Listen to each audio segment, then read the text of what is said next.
Okay. 1 Timothy 4:7 says, "But reject profane and old wives' fables, and exercise yourself towards godliness." This is the most important verse in the Bible, part 2. If you remember, for part 1, we were looking at 2 Corinthians 10:5, I believe. And in it we said that we could do hundreds and thousands of these videos, because each verse, stand on its own, is the most important verse in the Bible. But today I want to look at 1 Timothy 4:7 for reasons that hopefully will soon become abundantly clear. You know what? I'm not a teacher. I'm not a preacher. I'm not a pastor. I'm nobody, okay? I'm just like you. Not implying you're nobody, but, I'm just a common... Maybe there's a couple pastors and preachers watching this. Maybe there's a couple professors. I would look forward to hearing your comments in the comment section below. But for now, the most important verse in the Bible, for reasons, again, that will become abundantly clear, let's look at 1 Timothy 4:7 together. Again, it says, "But reject profane and old wives' fables, and exercise yourself towards godliness." You'll notice this is written as a command, right? It's not like a suggestion. Oh, if you want to, or you could. It says, "But reject." That's very direct. That's a directive. It says to exercise. It means to be proactive. It means to get busy. You're involved. Let's go. Okay? "But reject profane and old wives' fables, and exercise yourself." There's no wiggle room here. You notice that, okay? It's very proactive. Again, exercise. You got to make the choice to exercise.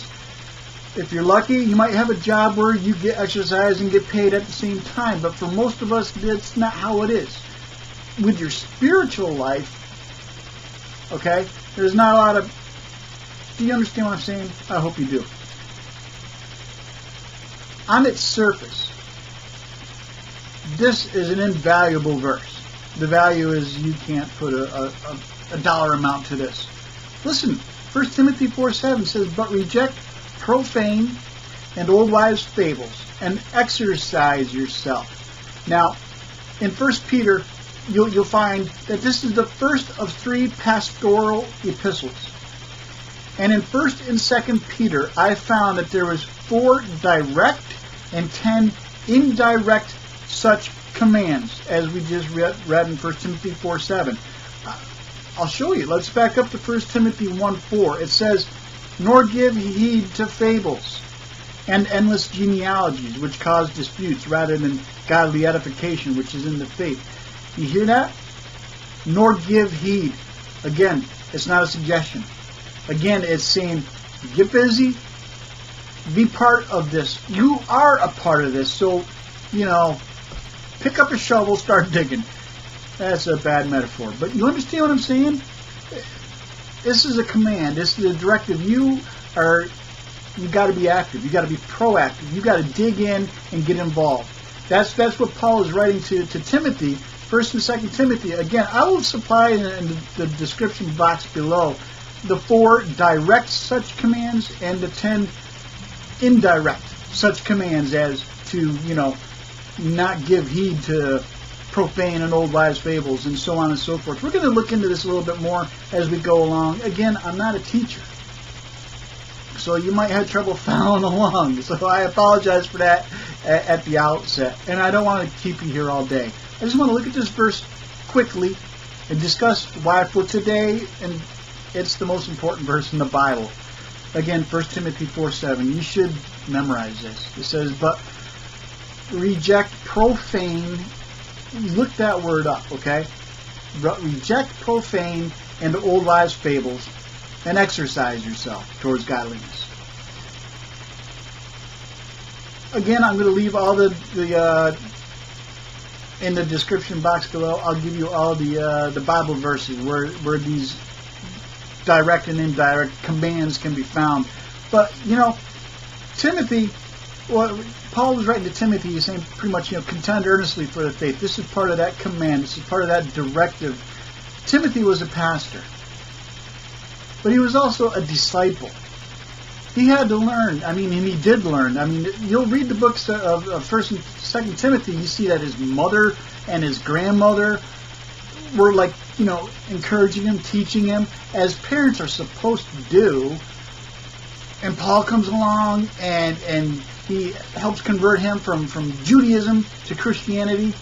Now, Timothy is left in a position where he's got to contend earnestly for the faith against Judaizers and against heretics. And there was a bunch of stuff going on, as there is today. Look around, there's a bunch of stuff going on. But you flip on the television, go on YouTube, there is so many heretics out there. There is just so many false teachers, false brothers, false prophets. And we have to exercise ourselves towards godliness. We have to contend earnestly for the faith. We have to be like the Bereans and search the scriptures daily. We got to be involved. That's the bottom line. That's what I want to look at today. It says, 1 Timothy 4:7, but reject profane and old wives' fables and exercise yourself towards godliness. Let's break that down into 2, and then we'll just leave it there. Told you I'm not a pastor, I'm not a teacher, but 1 Timothy, I didn't even save it here. 1 Timothy 1:4. Let's just, when we're talking about 1 Timothy 4:7, you go right back to 1 Timothy 1:4. It's basically the same verse. It says basically the same thing. So I'm going to flip back here to 1 Timothy 1:4. And I have this Bible. It's pretty cool. I like it. It gives me a lot of study notes. And I want to share something with you because this is deep. This is profound. And knowledge is power. I'm supposing, I'm taking for granted that if you're watching this, if you got this far, that I'm going to assume that you're a Christian. And as a Christian, you're supposed to be putting on your armor and so on and so forth. Well, the helmet, right? The helmet of salvation. But we also have to be proactive, The helmet was a protective gear. But that's a sermon for another day. When we look at 1 Timothy 1:4, it says, nor give heed to fables and to endless genealogies, right? It says, which cause disputes rather than godly edification. You gotta break these words down. Fables. It comes from the Greek muthos, and I probably didn't correctly pronounce that, but it comes from a word which means anything delivered by word of mouth, legendary tales, as opposed to historical accounts, like a fable, foolish or improbable story. You look at Greek mythology, right? Come on, really? And people hear this. It's passed down from generation to generation. It's fable, it's mythology, and people grow up believing that, okay? Reject profane and old wives' fables. Come on, let's be serious. Let's be real. I love living in this day and age in which we have all this knowledge at our fingertips, the internet. Study, look it up. That's why I love science. I mean, scientifically, and even this just recently, this guy that's not even a Christian can prove that there is a heaven, can prove that there is a God, can prove that the Bible is real through scientific study, and yet there's a disconnect there. They don't get it. We live in a day and age where we have so much available at our fingertips. But at the same time, there's so much foolishness out there. Much like it was back in the day when Paul wrote to Timothy, he says to reject profane, look that word up, and old wives' fables. And when it says endless genealogies, oh my goodness. Oh my goodness. There's a book you really should find. The guy's he's a little weird, but it's a very good book for historical reasons because he traces back all our customs. The book is called Fossilized Customs, and it takes it all the way back to the beginning of time, and it shows where all these customs come from. Birthdays, right? Halloween, Christmas, all these customs and these holidays and stuff. You got to realize where these all come from. That's why I don't celebrate birthdays, okay? I don't celebrate Christmas, okay? Because I understand, I learned, I studied, I found out where all this comes from, and I don't want to be part of that. And that's the part of, that's the story for another day. I'm sorry. Endless genealogies comes from the Greek word, and I'm going to torture this one too, I can promise you. It says apparantos, which basically means endless, boundless, infinite, something that cannot be passed through or settled. And it's only used here in this verse of 1 Timothy 1:4, endless genealogies. Genealogies comes from the Greek word genealogia, whatever, and basically it's just a record of descent or lineage. Pagans had endless tales of the offspring of countless gods. Remember Greek mythology? Jews and Samaritans took great pride in their ancestral line. Paul warned against this and charged Timothy not to be occupied with the essentials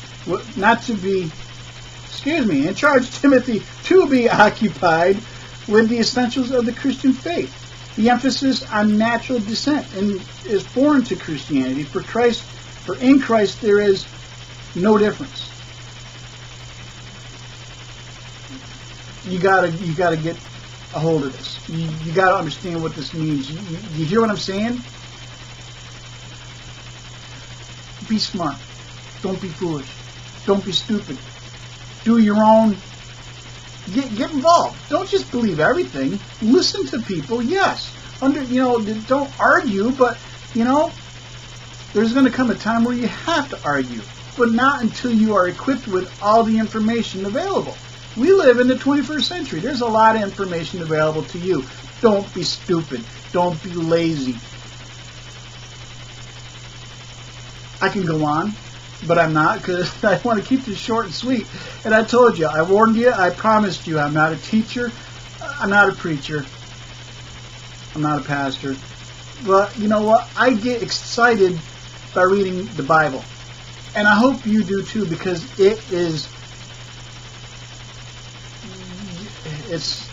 you cannot put a price on this.